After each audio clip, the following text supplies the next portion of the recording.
Hey folks, welcome back to another review with yours truly, Sam Healey. Today we're taking a look at this guy right here, Nova Cry, designed by Steve Easton and put out by World Within Games. It is basically a racing game. Now, for victory points, it's not really a racing game. You are exploring the galaxy with your chosen crew of people, using your ship's abilities and firepower to gain an upper hand in the galaxy, and basically all that is represented by gaining victory points. Whoever gets to 15 points wins immediately. So there is that little cool tidbit of it. There's no I won, but now we have to let everybody else get it. No, it's whoever gets to 15 points first wins. Let's get down to the table and I'll show you how it works.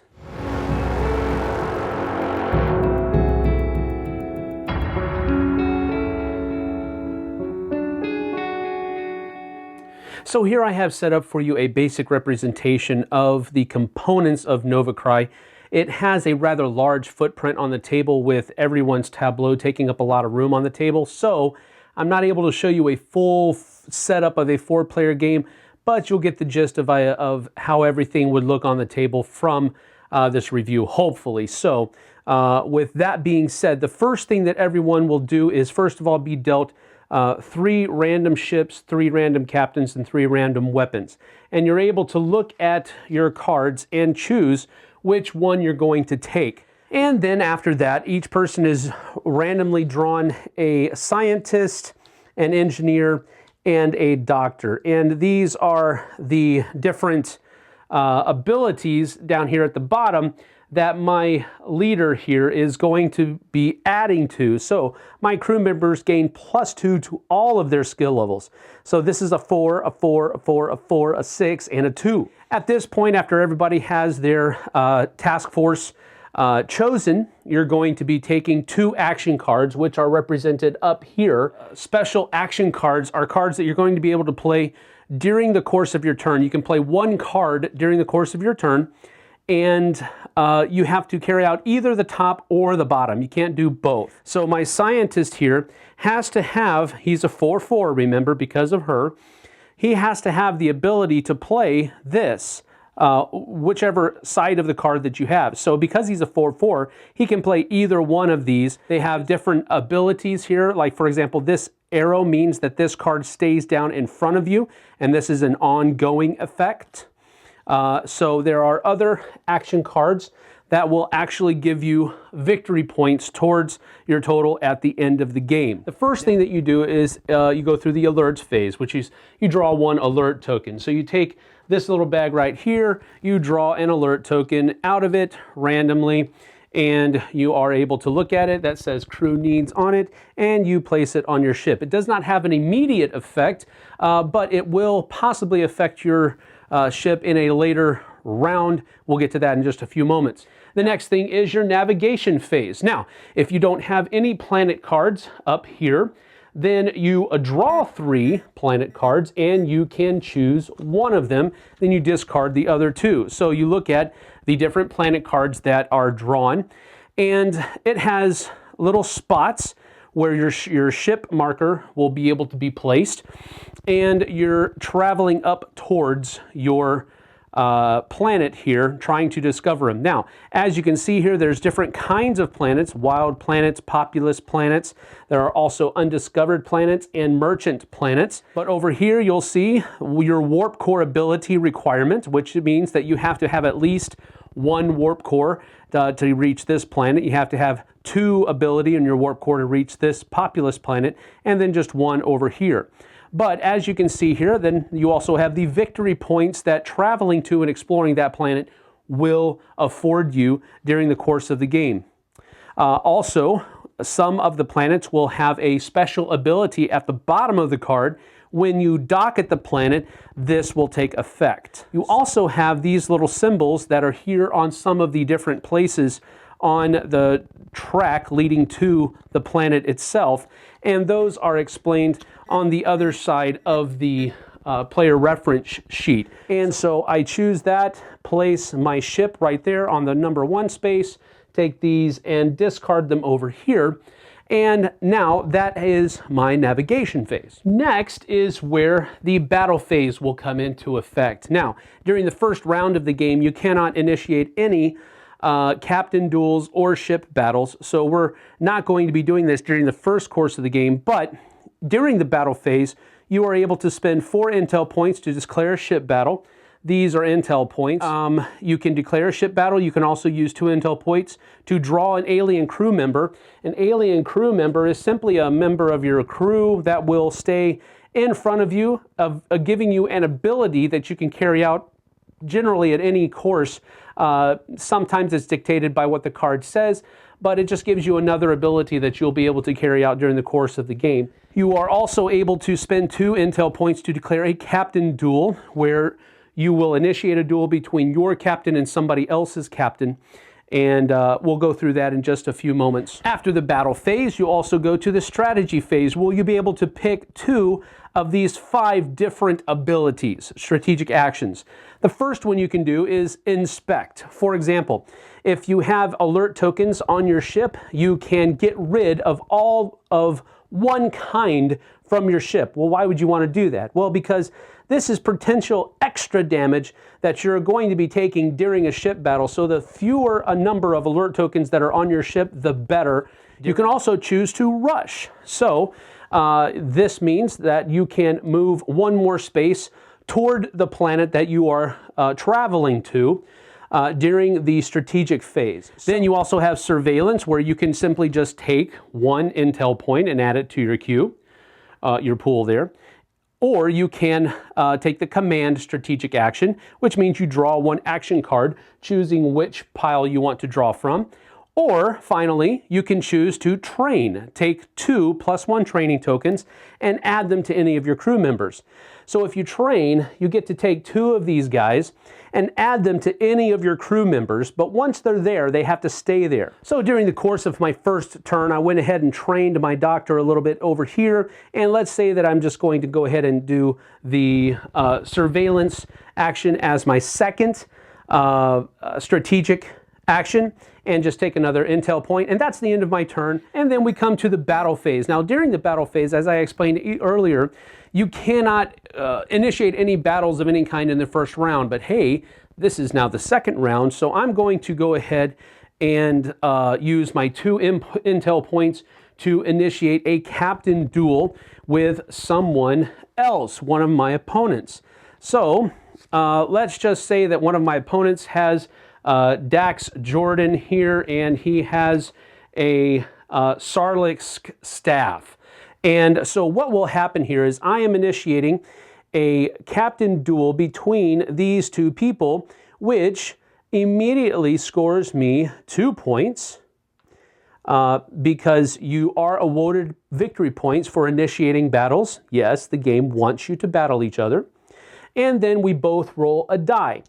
And if we have any effects that will help, like for example, Dax Jordan here says Duel 2, force your opponent to reroll their die result up to 2 times during a captain duel.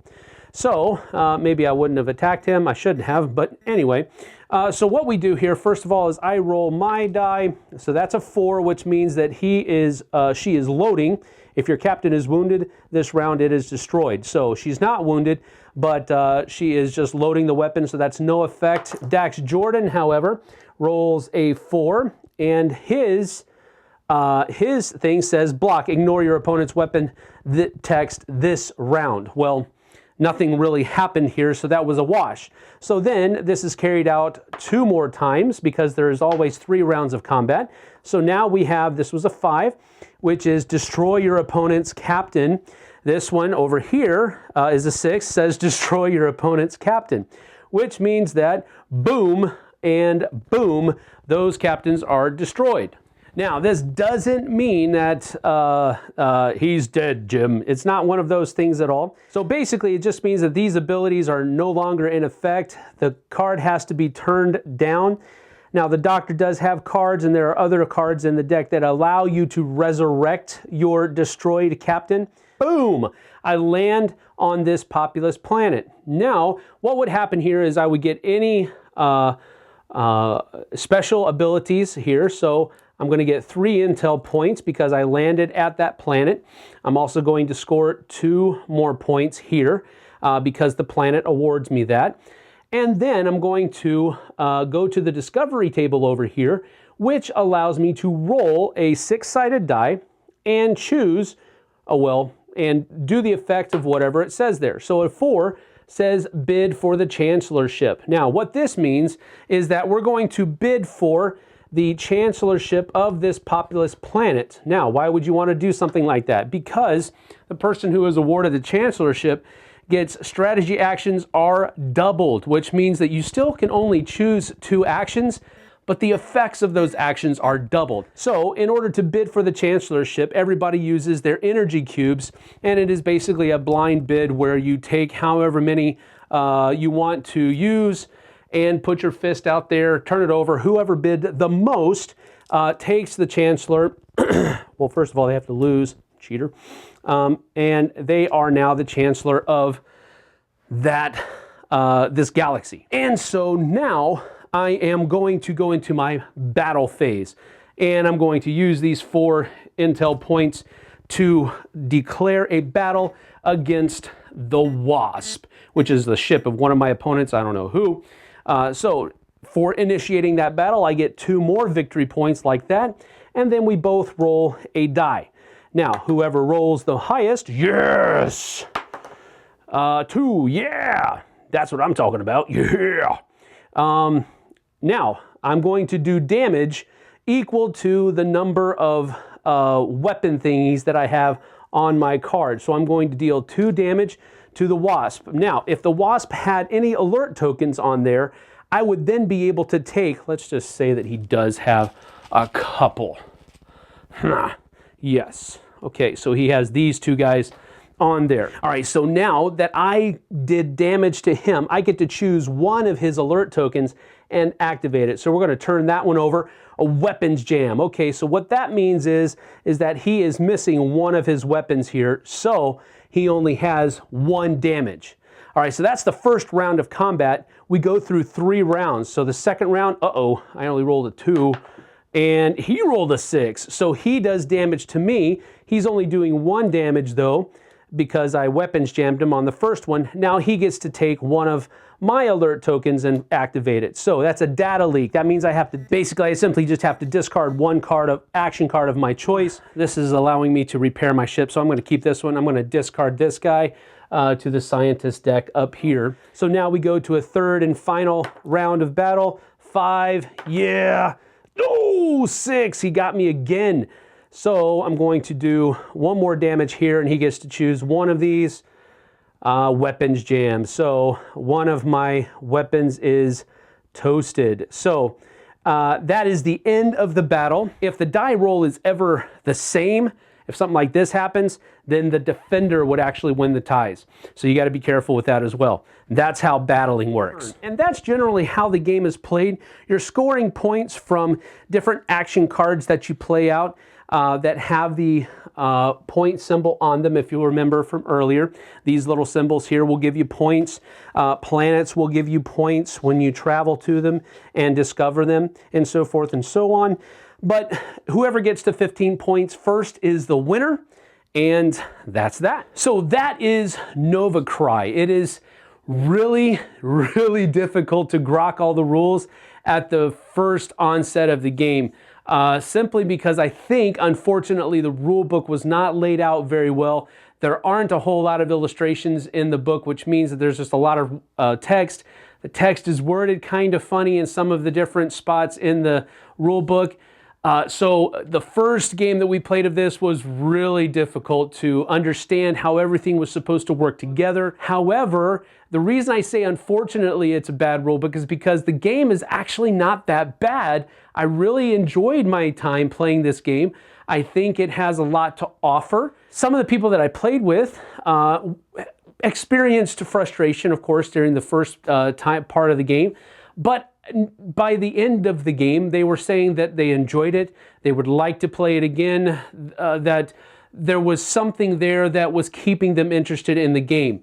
Now, having said that, I think it does play slightly longer than it really feels like it should, But even that being said, I did play one game where it ended a lot quicker than I thought it would, because one person just kind of kept playing those action cards and kept scoring 1 point here, 2 points here.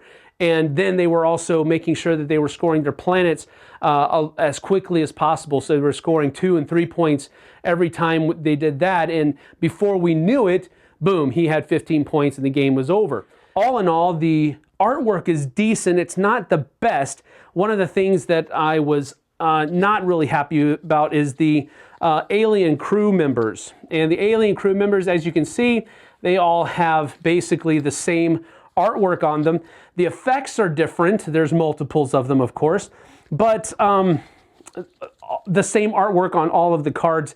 I didn't really like that very much at all. But I thought that they underused their artwork, their artist in this game. I thought that they could have done a bit more because the art is good. I really enjoyed the art a lot. The artist's name is Bryce Cook. He did a great job as far as depicting these people and these different ships and these different planets. I just think they underused his abilities, which is unfortunate because he did a really good job. All in all, I think that this is a game that will appeal to some people, but not to many people. And the reason I say that is because I think people who will enjoy this game, it'll be a little bit too light for them. And those people who, other people who enjoy this game, it'll be a little bit too much for them. So it just misses that sweet spot from one side to the other, depending on the people. I think there is definitely a cadre of people that will enjoy this game a lot, and it'll be perfect for them. I think that's definitely there and possible. But I think more often than not, people who will really enjoy this kind of game, it'll be a little bit too light and random for them. Other people who like this game, it'll be a little bit too heavy and random for them. For me, I think that it's a little bit too light and random for me to really enjoy it. And then sometimes it just has that abrupt end and you kind of get left standing, oh, dude, I was about to win too. You know, that type of stuff. Using the abilities of your crew members, getting those action cards out, using the ability of your ship, and getting to the planets, those are all, I think, integral to doing well in the game. But some people can attack you, and with a couple of good die rolls, they can really do a lot of damage to your ship, take out some important things, maybe knock out one of your crew members, and that makes it more difficult for you to get back in the game, scoring more points later on. So there is a lot of coolness to the game. I just don't know that it's enough for it to have a lot of staying power. I think they did a good job. I just don't know how much longevity the game will have. So that's it from me, Nova Cry from World Within Games. As always, try before you buy, but definitely go and give this one a look to see if you'll like it or not. See you guys on the flip side.